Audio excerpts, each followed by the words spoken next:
After my family joined hands to send me to prison for 3 years, I start learning how to behave myself. I do whatever everyone else tells me to do. The day I'm released from prison, my wife, Regina Johnson, sits in the car and says coldly, "If you ever lay those hands of yours on Ty again, before she can say anything else, I jump out of the car, pick up a brick from the side of the road, and smash my hand into a pulp with it." Regina stares at the bones sticking out and goes pale. When we get back home, Tyler Lowe, my adopted younger brother, ambushes me in the bathroom and scoffs. "So, what if you're the biological son of the Lowe family? I can just as easily have you kicked out of the family." Then he uses a blade to make a small cut on one of his fingers, before crying out in alarm, "If you really hate me, I'll leave right away. Please don't kill me." Regina and my older sister, Callista Lowe, enter just in time to witness his display. Shaking with anger, they stomp on my wound with their high heels. "You haven't changed one bit. If anything happens to Ty, I'll make you pay for it with your life." I nod obediently and march straight to the kitchen, where I jump into the massive meat grinder before turning it on. The blood and bits of flesh spray all over Mom and Dad, who end up walking in right then. Mom lets out a shrill shriek before fainting, while Dad forces himself to remain composed as he turns off the power. At this point, even Regina, my sharp-tongued wife, can't find the words to say anything. Stands frozen, her body trembling, when we're inside the ambulance.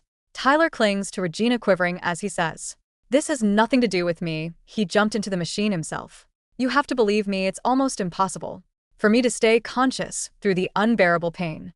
But I mustered the strength to nod along with him. After failing to win over my family, I'd spent 3 years in prison. Later on, the system told me that if I showed absolute obedience until the day I died, I would receive massive financial compensation and be transported back to my original world. My flesh had been shredded almost beyond recognition. It took the doctors 3 days to wrestle me from the clutches of death. As Regina stared at my heavily bandaged body, pain flashed through her eyes. He turned to Tyler and asked, "What exactly happened in the bathroom? He used to value his life so much. Why would he jump into a meat grinder just because someone stepped on him?" Tyler's eyes darted evasively. "I have no idea. I went crazy. Out of nowhere, he called me a phony and said he wanted to kill me." My older sister, Callista, shielded Tyler and shot me a vicious glare. "Do you have no shame, Calvin? Ty has been nothing but good to you. Yet you're resorting to a nasty trick like this to gain sympathy. If you wanted to die so badly, why didn't you just smash your head into a wall?" Recalling the system's absolute rule of obedience, I swiftly nodded. I force myself upright. The bandage is soaking through with blood. Taking a deep breath, I hurled myself at the wall with every ounce of strength I had left. A deafening bang echoed, my skull split open instantly, and blood streamed down my face. What a shame I didn't die from that. As I gathered my strength to charge at the wall again, Gina panicked and yanked me backward. "Calvin, what are you doing?" I coughed up a huge mouthful of blood just as my parents rushed over, pulling me into their arms. "Cal, what's wrong with you? You're breaking my heart." Mom cried. Callista scoffed icily. "How long are you going to keep this act up? You're just scared you'll get punished for hurting Ty."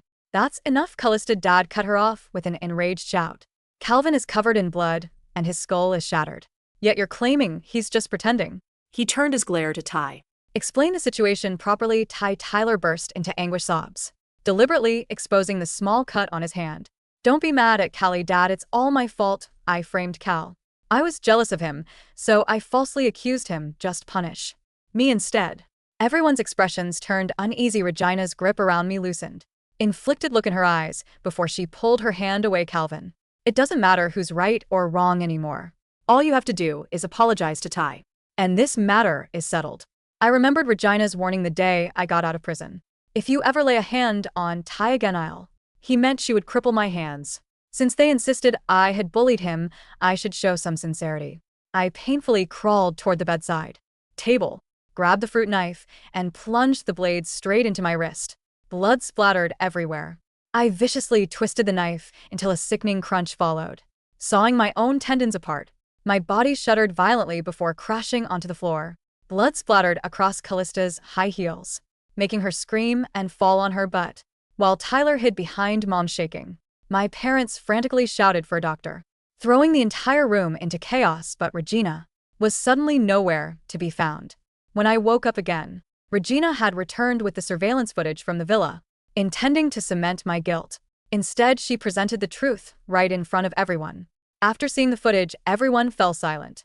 Mom gave Tyler a hard slap. "I'm so disappointed in you, Ty. Cal is your brother. How could you do this?" had turned away with red eyes, and Regina showed a flicker of deep remorse. Tyler trembled in fear, instantly crying. "Cal went to prison because of me. I was just scared he'd take revenge now that he's out. If you're upset with me, I'll just end my life." Made a show of moving toward the window, but Callista yanked him back, her face devastated. "Mom, Dad, will you only be satisfied if Ty is dead? Who wouldn't be afraid of having a ticking time bomb right beside them?" My parents and Regina seemed persuaded. Nodding in silence, Alyssa then grabbed my mangled wrist, snapping, "Calvin, do you still resent us? Is that why you staged all this to get revenge on Ty?" The intense pain dimmed my vision. "No, I've learned my lesson over those 3 years. I'll do whatever you guys tell me to do. Even if Tyler wants me dead, I'll do it." Callista didn't believe me. To test me, she ripped the family portrait locket off my neck and threw it to the floor, shattering it into pieces. I didn't even blink. "You really don't care at all?" she demanded, aggravated. "Since you don't want me to care, Callie, I won't," I replied calmly. Tyler smiled sinisterly, slowly walking over to Regina and wrapping an arm around her waist. Mom, Dad, Callie, I'd really like to see whether Cal is telling the truth. Cal, I want to make Gina my woman right here, right now." Regina's body stiffened, but she didn't push him away. They stood right in front of my hospital bed and started kissing. It was a taunting, possessive kiss. When Tyler saw that I didn't react, he became even bolder, tugging off Regina's clothes. After a feeble attempt to stop him, she completely gave in. The sound of their heavy breathing drew sideways glances from people outside the door. In the past, I would have fought Tyler to the death for merely touching her hand. Now, I remained motionless, like a statue. When they finally got up, Regina stared at me in disbelief. "Calvin, you watched me get intimate with another man, and you don't feel anything?" Tyler said he wanted to make you his woman, and you didn't reject him, I replied, lowering my head. So, of course, I went along with it. Their expressions cracked. Callista hurriedly turned to my parents. "I know some instructors from an etiquette school who specialize in dealing with defiant people.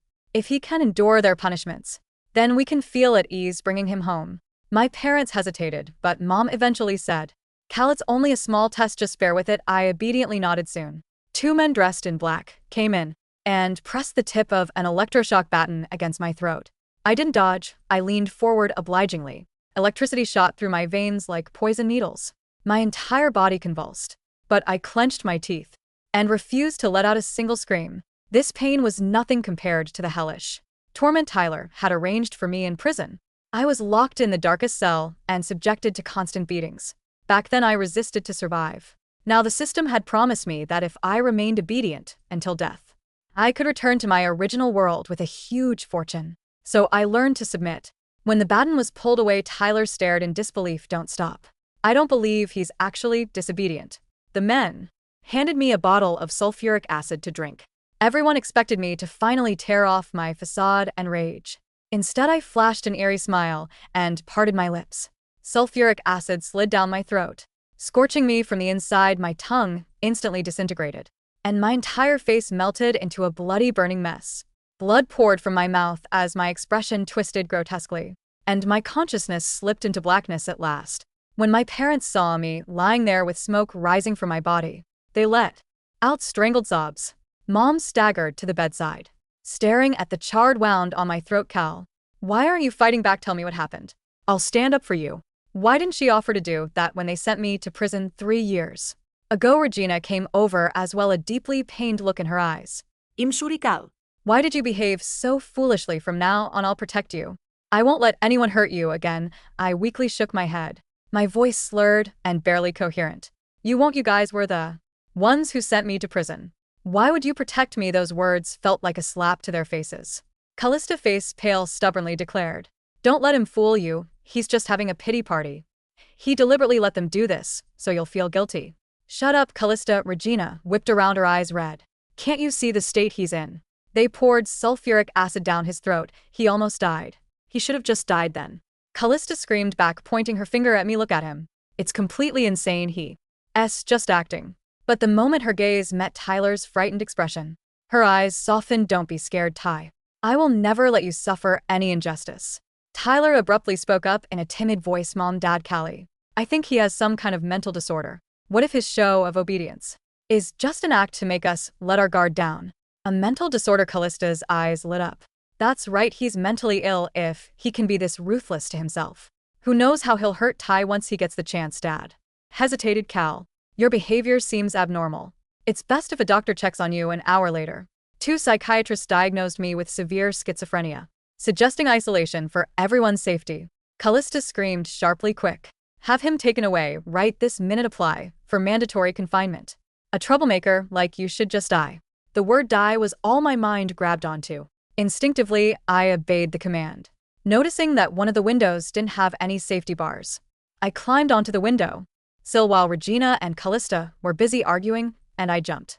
My body fell through the air, the wind roaring in my ears above. I saw their horrified faces pressed against the glass. With a deafening crash, I hit the ground like a watermelon, smashed against concrete. My skull split open, blood gushed out, forming a pool all around me. The wind did not roar. It whistled, a thin, sharp sound that sliced through the static in my head. For 3 years, the world had been a series of walls, concrete, iron, the tiled boundaries of a bathroom, the cold steel of a meat grinder. Now there were no walls. There was only the empty sky, and then the sudden, violent stop. Thud. The impact was not painful. Pain requires a nervous system capable of sending signals, but mine had already been scorched by acid, severed by steel, and pulverized by stone. There was only a dull, heavy vibration that rattled my teeth, followed by a profound, freezing silence. Through the haze of my failing vision, the world turned a deep, dark crimson. I could hear screaming from far above, shrill, distorted voices that sounded like they were underwater. Calvin! Calvin! It was Regina. Her voice, usually so sharp and precise, was ragged, torn at the edges by a panic I had never heard from her before. Then came the mechanical, sterile sound that had kept me alive through the dark nights in my cell. Ding. Host has fulfilled the final command of absolute obedience. Death state achieved. Calculating compliance score. Compliance rate 100%. Protocol the silent martyr. Calculating financial rewards for the host's original world self 10 billion USD. Preparing soul extraction and physical reconstruction in world prime. Extraction will commence in 30 minutes. Please remain in the transitional state. My soul felt light, rising slightly above the mangled heap of flesh and bone that had once been Calvin Lowe. I looked down at myself. It was an ugly sight. The skull was cracked, a dark pool of blood expanding outward on the gray asphalt of the hospital courtyard like a blooming, terrible flower. My clothes, already stained with the blood from my severed wrists and the soot from the sulfuric acid, were ruined. I felt nothing. No anger, no sadness. Only an immense, beautiful sense of relief. It was finally over. I had obeyed. I had done everything they asked of me. Steps pounded on the pavement. Regina was the first to reach the courtyard.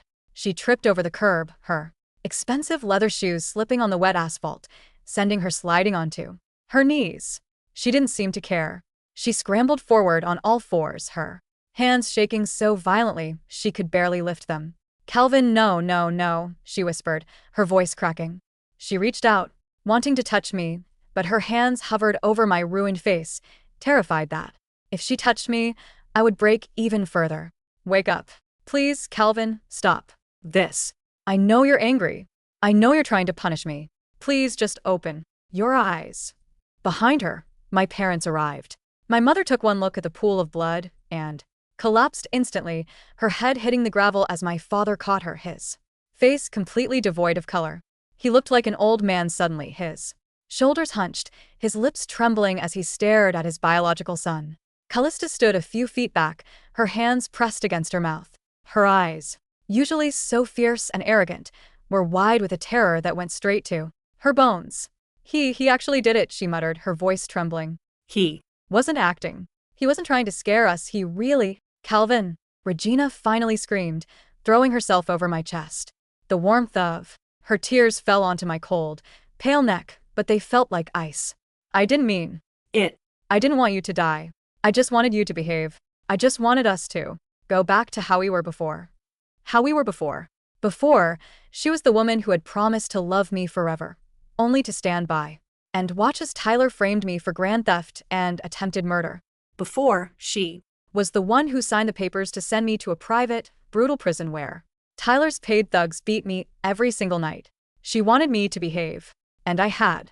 I had behaved perfectly. The hospital courtyard was quickly cordoned off by security and local police. The doctors who had spent 3 days saving my life from the meat grinder stood by, shaking their heads in a mixture of horror and defeat. The patient was under severe psychological distress, the chief surgeon said to my father, his voice dripping with barely concealed disgust. We told you he needed strict monitoring. How did he manage to get to an unsecured window? He just jumped, Callista stammered, her voice small. We were arguing, and he just climbed up and he did it because you told him to. Regina suddenly shrieked, turning on Callista like a wild animal. Her hair was disheveled, her expensive blouse stained with my blood. You screamed at him. You said a troublemaker like him should just die. You said it, Callista. I didn't mean it literally, Callista yelled back, though her face was white. How was I supposed to know he would actually do it? He's always been stubborn. He's always done the opposite of what we wanted. Not anymore, my father said. His voice was incredibly quiet, but it cut through their screaming like a knife. He looked down at his hands, which were stained with my blood from trying to lift my head. For the past 3 days, he did exactly what we told him to do. Regina told him not to touch Tyler, so he smashed his own hand. We told him he was a troublemaker, so he jumped into the grinder. You told him he was pretending, so he hit his head against the wall. And you? He looked at Callista, his eyes hollow. You told him to die. Tyler stood at the back of the crowd, clutching his arm, his eyes darting around. He was trying to look devastated, but I could see the twitch in his jaw. He was relieved. With me dead, the biological heir of the Lowe family was gone. Forever. No one would ever challenge his position again. Dad, Mom, please don't fight, Tyler sobbed, stepping forward to comfort my mother, who was slowly regaining consciousness. It's my fault. If I hadn't been so weak, if I hadn't let Cal intimidate me, none of this would have happened. I should have just let him hurt me. Shut up, Tyler, Regina whispered. Tyler froze, his tearful expression faltering for a fraction of a second. Regina, what? I said, shut up, Regina repeated, rising slowly to her feet. She looked at him, with an expression she had never directed at him before, one of deep, visceral revulsion. The bathroom didn't have cameras, but the hallway did. I watched the footage, Tyler. You followed him in there. You had a blade in your pocket before. You even entered. You planned it. Tyler's face went pale. No, Regina, you have it wrong. I went in there to talk to him, to make peace. And the doctors? Regina interrupted, her voice rising. The psychiatrists who diagnosed him with schizophrenia in less than 10 minutes? I called my assistant while we were upstairs. One of those doctors has a bank account that suddenly received a $50,000 transfer this morning from an offshore account linked to your name, Tyler. The silence that followed was suffocating. My mother, supported by my father, stared at Tyler as if seeing him for the first time. Tyler, is this true? No. Mom, she's lying. She's just grieving and looking for someone to blame. Tyler cried, falling to his knees. I love this family. I would never do anything to hurt Cal. But the seeds of doubt, once planted, grow rapidly in the soil of tragedy. Before Tyler could say another word, a heavy black sedan pulled up to the courtyard, ignoring the police tape. 2 men in dark, tailored suits stepped out, followed by an elderly man with silver hair and an aura of immense authority. It was Mr. Vance, the personal attorney of the Lowe family's patriarch, my grandfather, who had been living in seclusion abroad for the last 5 years. Mr. Vance did not look at the crying Tyler, nor did he look at my sobbing mother. His eyes went straight to my lifeless body, covered by a white sheet that was quickly turning red. So, Mr. Vance said, his voice cold and dry as autumn leaves, you have finally succeeded in killing him. My father flinched. Mr. Vance, it was an accident. Calvin was mentally unstable. Mentally unstable? Mr. Vance sneered, stepping closer. He pulled a thick folder from his leather briefcase and threw it at my father's feet.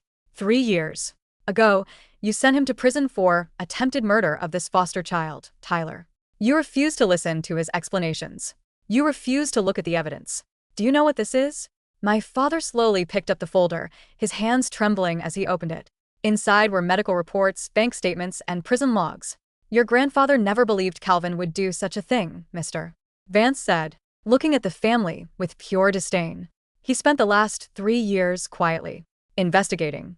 The attempted murder 3 years ago was entirely staged by Tyler Lowe. He hired a local thug to stab him, paid off the witnesses, and used your guilt to get Calvin out of the picture.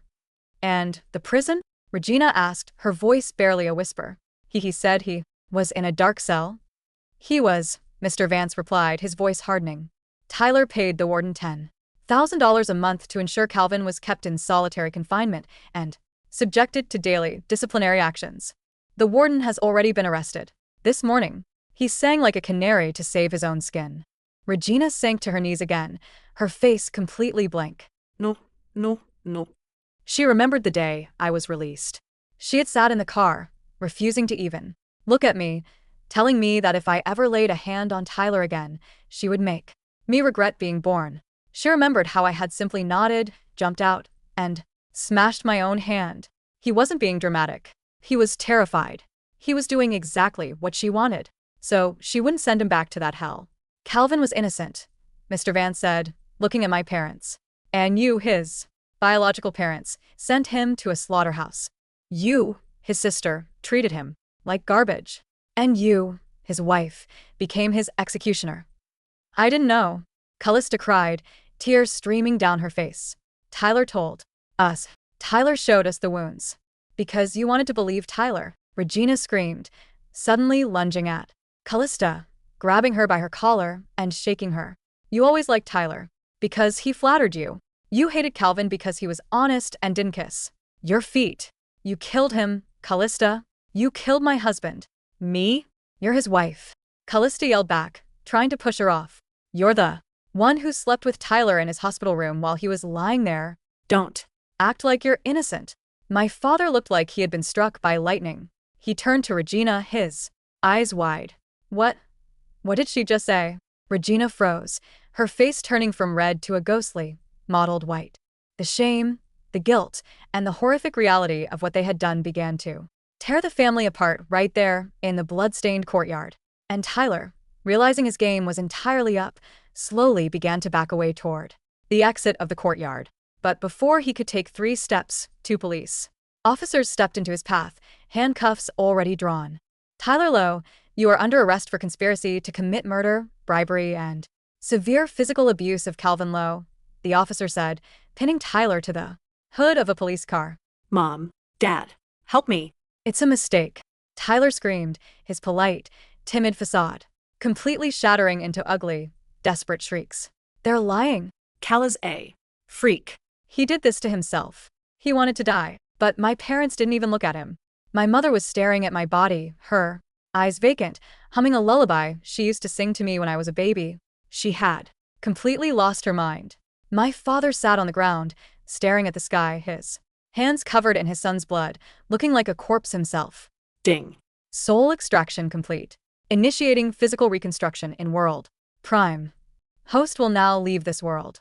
The memory of your existence will remain as a torment to those who wronged you. Your physical body in this world will dissolve. To prevent any further desecration, I watched from above as my physical body, lying under the sheet, began to glow with a faint, pale light. Regina, who was still weeping on the ground, noticed the light first. She reached out to pull back the sheet. Calvin? As she lifted the cloth, there was no mangled flesh left. The blood on the asphalt remained, a grim testament to my death, but my body itself was dissolving into thousands of tiny, glowing particles, like fireflies in the dark. No, no. Don't leave. Regina screamed, trying to grab the particles, but they slipped through her fingers like warm wind. Calvin, please, don't leave me here. I'm sorry. I'm so sorry. She wept, her hands clutching at the empty air, her heart breaking in a way that she would never recover from. Callista fell to her knees, staring at the empty space where her brother had been. The locket she had shattered earlier, the family portrait, lay in the dirt. Nearby, its broken glass reflecting the gray sky. My father let out a long, agonizing howl, a sound of pure, unadulterated despair that echoed off the hospital walls. The Lowe family had wanted an obedient son. They had wanted someone who would never complain, never fight back, and never cause trouble. They had gotten exactly what they asked for. And in return, they were left with nothing but a pool of blood on the concrete and a lifetime of burning, inescapable regret. The light gathered around me, warm and incredibly bright. The screams of the low family faded into the distance, becoming nothing more than quiet static, and then they were gone entirely. Welcome back, young Master Calvin. The voice was not the mechanical tone of a system, but the warm, deep voice of an old man. I opened my eyes. The cold concrete, the smell of blood and sulfuric acid, the suffocating weight of the Lowe family's hatred, it was all gone. I was lying in a massive, luxurious canopy bed with silk sheets of deep emerald green. The room was vast, with towering windows that looked out over a sprawling, sunlit estate. In the distance, a private lake glistened under a Clear blue sky. my hands, the hands I had smashed with a brick, the wrists I had severed with a fruit knife, were perfectly intact. They were smooth, strong, and completely free of scars. I touched my throat. It was whole. I could breathe deeply, the air tasting of fresh pine and rain. Standing by the bedside was an elderly butler in a pristine tuxedo, bowing Deeply. Behind him stood a team of top-tier medical doctors and a group of personal assistants, all looking at me with immense respect and relief. The extraction was a complete success, the butler said, his eyes shining with emotion. You have endured the trial of the devastated soul, young master. The $10 billion has been deposited into your primary account. Your status as the sole heir of the Crawford conglomerate has been fully restored. I sat up slowly. For 3 years, my first instinct upon waking had been to look around in fear, waiting for the first blow, waiting for someone to tell me what to do. Young master? The butler asked, looking concerned. Are you all right? Do you Require anything? I looked at my hands. I clutched them into fists. The strength in them was real. I am fine, Thomas, I said. My voice was no longer the raspy, ruined whisper of a man who had drunk acid. It was clear, resonant, and powerful.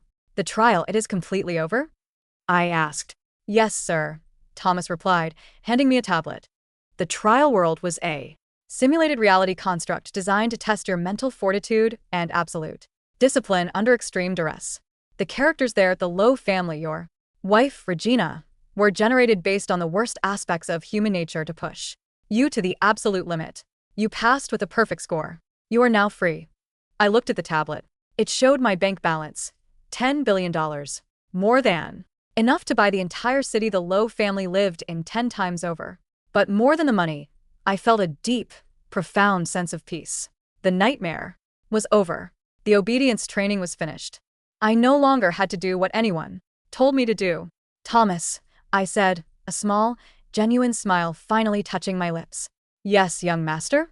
Prepare a bath. And bring me some real food. Right away, sir. In the world I had left behind, there was no magic system to erase the pain. The simulation kept running for those left behind, a living hell of their own making. 1 year after Calvin's death, the Lowe family villa was put up for auction. The family had collapsed entirely. Tyler Lowe had been sentenced to 30 years in a maximum security prison where the inmates, having heard of what he did to his own brother, made sure his life was a living nightmare. He spent his days in the very same solitary confinement cells he had bought for Calvin, tasting the exact flavor of isolation and terror he had inflicted. Callista Lowe had lost her job, her friends, and her status. Every time she closed her eyes, she saw Calvin hitting his head against the wall, his blood splattering onto her high heels.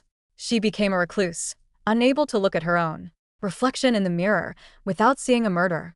My mother remained in a private psychiatric facility, permanently catatonic, clutching a ruined locket to her chest and whispering, "Be good, Cal, Mommy is sorry.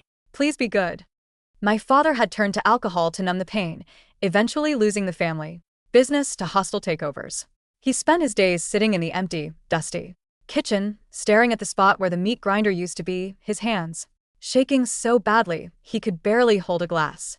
And Regina? Regina had refused to leave the city. She lived in a small, cramped apartment near the hospital. She had kept the blood-stained asphalt of the courtyard clean, visiting it every single day to lay fresh flowers. She had tried to commit suicide twice, but both times she was saved by the Doctors. In her diary, she wrote only one sentence, repeated thousands of times. I told him to behave, and he did. He behaved so well that he left me behind. She would spend the rest of her long, miserable life in that city, haunted by the ghost of the obedient husband she had broken, never knowing that in another world, far beyond her reach, Calvin Crawford was finally standing tall, completely free, and smiling under the warm, bright sun.